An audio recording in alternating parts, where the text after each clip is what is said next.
যোৰহাটৰ চটাই বিজ্ঞান আৰু প্ৰযুক্তিবিদ্যা প্ৰতিষ্ঠানত উচ্চ শিক্ষা কাৰিকৰী সঞ্চালকালয়ৰ সচিবসহ সঞ্চালক ধ্ৰুৱজ্যোতি বৰা উপস্থিত হৈ দীৰ্ঘদিন ধৰি প্ৰতিষ্ঠানটোত চলি থকা দুৰ্নীতি আৰু অৰাজকতাৰ তদন্ত আৰম্ভ কৰিছে সচিব বিভাস মোদী আৰু সঞ্চালক ধ্ৰুৱজ্যোতি বৰাই। ইফালে তদন্তকাৰী বিষয়া দুয়োগৰাকীয়ে তদন্তৰ শেষত সকলো কথা ৰাজহুৱা কৰাৰ আশ্বাস প্ৰদান কৰে।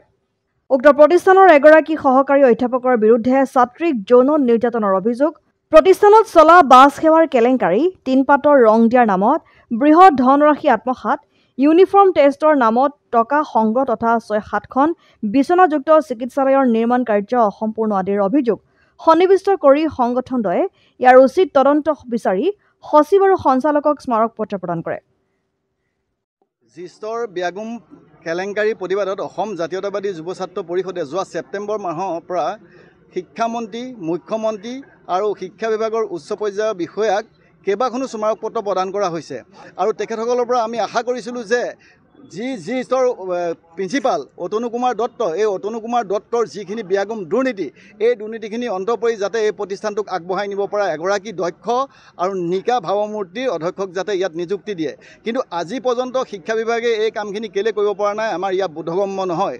সেইকাৰণে আজি যিগৰাকী শিক্ষা বিভাগৰ সচিব আহিছে বিভাস মোদী, তেখেতক আমি সাক্ষাৎ কৰি এই কথাখিনি জানিবৰ কাৰণে আহিছোঁ। ইতিমধ্যে আমি জানিছোঁ সেই কথাখিনিকে তেখেতসকলে জানিবৰ কাৰণে ডাইৰেক্টৰৰ সৈতে আজি এই জিষ্টত তেখেতসকলে পদাৰ্পণ কৰিছে।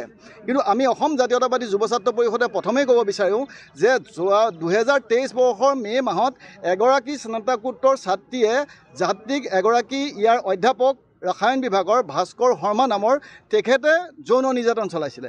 আৰু যৌন নিৰ্যাতন চলোৱাৰ পাছত ছাত্ৰীগৰাকীয়ে অধ্যক্ষক কমপ্লেইন দিছিলে, অভিযোগ দাখিল কৰিছিলে। কিন্তু সেই অভিযোগৰ ক্ষেত্ৰত অধ্যক্ষগৰাকীয়ে কোনো ব্যৱস্থা গ্ৰহণ নকৰিলে।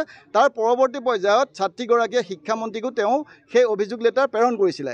কিন্তু শিক্ষা বিভাগৰ পৰা ভাবিছিলোঁ তদন্ত হ'ব, কিন্তু সেইখিনি গাত দিলে। আৰু যাৰ ফলত যৌন নিৰ্যাতনত অভিযুক্ত যিগৰাকী অধ্যাপক, তেখেতক মুৰব্বী অধ্যাপক হিচাপে নিযুক্তি দিছে ইয়াত। গতিকে আমি আশা কৰিছিলোঁ যে যৌন নিৰ্যাতনত জড়িত যিসকল লোক, তেখেতসকলক বিভিন্ন সময়ত হিমন্ত বিশ্ব শৰ্মাই এনকাউণ্টাৰ কৰা পৰ্যন্ত উদাহৰণ আছে।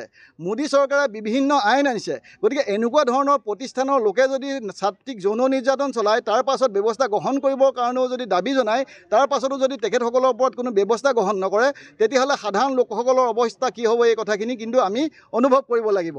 তাৰ সমান্তৰালকৈ আপোনালোকে জানে যে ইয়াত যি বাছ সেৱা আছে, সেই বাছ সেৱাত ইতিমধ্যে তেওঁলোকে বাছৰ মাচুল অত্যাধিক বৃদ্ধি কৰিলে।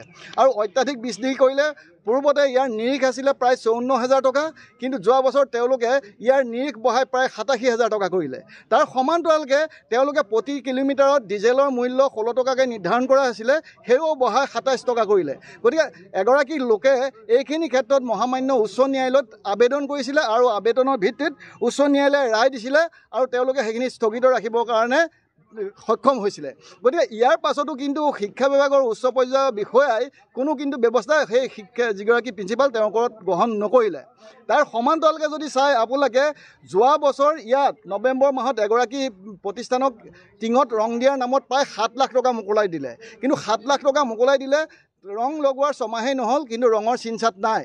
গতিকে আজি সেইখিনি ৰং ক'ত লগালে, আমি বিভাস মোদী ডাঙৰীয়াক প্ৰশ্ন কৰিম যে আপুনি দেখিছেনে, আজি ছমাহেই নহ'লে সেই ৰংখিনি তেখেতসকলে ক'ত লগালে, আমাক দেখাই দিয়ক। 7 লাখ টকা ক'লৈ গ'ল? তাৰ সমান্তৰালকৈ চাওক, আজি অসমৰ শিক্ষা বিভাগে যি বিনামূলীয়া ইউনিফৰ্ম দি আছে যিসমূহ বিদ্যালয়, কিন্তু সেই ইউনিফৰ্মসমূহৰ কোৱালিটি টেষ্ট কৰিবৰ কাৰণে যিসমূহ আমাৰ মহাবিদ্যালয় আছে, হায়াৰ ছেকেণ্ডেৰী আছে, তেখেতসকলক টেষ্ট কৰিবৰ কাৰণে কিছুমান ব্যৱস্থা কৰি দিছে যিসমূহৰ লেবৰেটৰী আছে।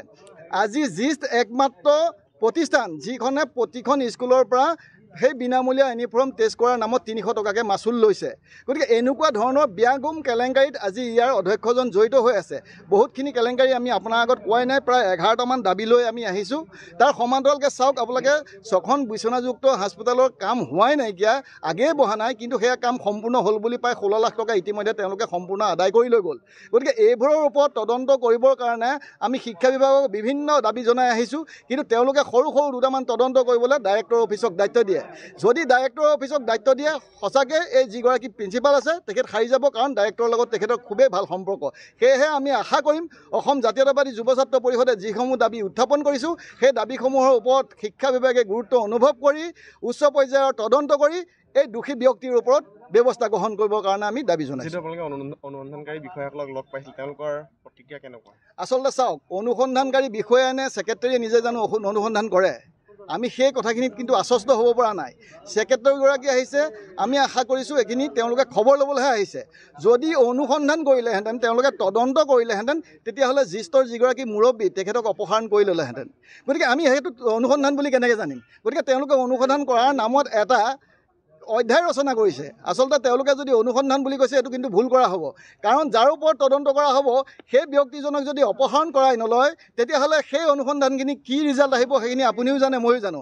সেইকাৰণে আমি শিক্ষা বিভাগৰ উচ্চ পৰ্যায়ৰ বিষয়া আৰু তাৰ সমান্তৰালকৈ শিক্ষামন্ত্ৰী, মুখ্যমন্ত্ৰীক আমি দাবী জনাইছোঁ, অতি শীঘ্ৰে উচ্চ পৰ্যায়ৰ তদন্ত দিয়ক আৰু তদন্তক দোষীক বিহিত ব্যৱস্থা গ্ৰহণ কৰিবৰ কাৰণে আমি দাবী জনাইছোঁ। অনুসন্ধানকাৰী বিষয়া আৰু যি অভিযুক্ত, আপুনি ক'ব বিচাৰে যেনেকৈ সনাপিটিকা হৈ আছে? সম্পূৰ্ণৰূপে, কাৰণ যিগৰাকী ডাইৰেক্টৰ, এই ডাইৰেক্টৰৰ ওপৰলৈ যিখিনি শিক্ষা বিভাগৰ আমি কমপ্লেইন দি আছোঁ, আমি জানিব পৰা মতে প্ৰত্যেকখন স্মাৰকপত্ৰ ডাষ্টবিনত পেলাই গৈছে। গতিকে ডাইৰেক্টৰজনৰ যদি এখেতৰ লগত সম্পৰ্ক নাথাকিলেহেঁতেন আৰু যিখিনি কেলেংকাৰীত জড়িত, ইয়াৰ সিংহভাগ যদি আজি ডাইৰেক্টৰে নাপালেহেঁতেন, সেইখিনি ব্যৱস্থা জানো কৰিলেহেঁতেন? গতিকে ডাইৰেক্টৰজন সম্পূৰ্ণৰূপে জড়িত হৈ আছে। গতিকে ডাইৰেক্টৰজনৰ ওপৰতো ব্যৱস্থা গ্ৰহণ কৰিব লাগে, আমি সেইখিনি দাবী জনাইছোঁ। আৰু তাৰ সমান্তৰালকৈ চাওক, শিক্ষা বিভাগে আজি ছমাহমানৰ পূৰ্বে এটা অৰ্ডাৰ উলিয়াইছিলে, এই যিগৰাকী আমাৰ ভাৰপ্ৰাপ্ত অধ্যক্ষ তনু দত্ত, তেখেতক ইয়াৰ পৰা ট্ৰেন্সফাৰ কৰি য'ৰ পৰা তেওঁ আহিছিলে তালৈ যাবৰ কাৰণে এটা অৰ্ডাৰ উলিয়াইছিলে। কিন্তু আজি পৰ্যন্ত তেওঁ নগ'লে। প্ৰথম অৱস্থাত কোড অফ কণ্ডাক্টৰ এটা ইছ্যু আহিলে, সেই ইছ্যুটো ৰৈ গ'ল, তাৰ পাছৰ পৰা তেওঁ ৰৈয়ে থাকিলে। গতিকে তেওঁক আজি JECৰ পৰা আহিছে, ইয়াত যিহেতু চিভিল ইঞ্জিনিয়াৰিঙৰ এছ'চিয়েট প্ৰফেচাৰ বা তেনেকুৱা পষ্ট নাইকিয়া, গতিকে আজি JECৰ পৰা সেই এছ'চিয়েট প্ৰফেচাৰজন আনি ইয়াত প্ৰিন্সিপাল হিচাপে কি হেতু ৰাখিছে, আমি এই কথাখিনি অনুভৱ কৰিব পৰা নাই। সেইকাৰণে আমি এই কথাও কৈ আছোঁ যে আপোনালোকে অৰ্ডাৰখিনি কেলৈ ফুলফিল নকৰে? আজি আপোনালোকে যাৰ ক্ষেত্ৰত যি অৰ্ডাৰ উলিয়াইছে, শিক্ষা বিভাগৰ পৰা আহিছে অৰ্ডাৰ, সেই অৰ্ডাৰখিনি যিহেতু আজি তনু দত্ত ইয়াত থাকিব নালাগে, কেনেকৈ থাকিব পাৰিছে? কাৰণ ডাইৰেক্টৰৰ আশীষ ধন্যৰ কাৰণে তেওঁ আজি থাকিব পাৰিছে। সেইকাৰণে আমি কৈছোঁ যে ডাইৰেক্টৰৰ লগত ইয়াৰ যিগৰাকী অধ্যক্ষ সনাপিটিকা হৈ আছে আৰু সকলো ইনফৰ্মেশ্যন পায়। আৰু আমি এটা কথা আপোনালোকক ক'ব লাগিব যে এই অধ্যক্ষগৰাকীয়ে যিখিনি কথা ৰচনা কৰি দিয়ে, সেইমতে ডাইৰেক্টৰজনে কাম কৰি আছে আৰু ইয়াৰ ফলত কোনো ৰিজাল্ট আমি নাপাওঁ। আজি যদি সেই সচিবগৰাকীয়ে সেই কথাখিনি অনুভৱ নকৰে, শিক্ষা বিভাগৰ শিক্ষামন্ত্ৰী হওক, মুখ্যমন্ত্ৰীক নজনায়, একে ৰিজাল্টেই পাম। গতিকে ইয়াৰ পৰা আমি কোনো আশা কৰিব নোৱাৰোঁ। সেইকাৰণে আমি দাবী জনাইছোঁ, শিক্ষা বিভাগে উচ্চ পৰ্যায়ৰ তদন্তৰ ব্যৱস্থা কৰি ইয়াৰ ওপৰত ব্যৱস্থা গ্ৰহণ কৰিব লাগে। অসম আদিত্য টিয়ক।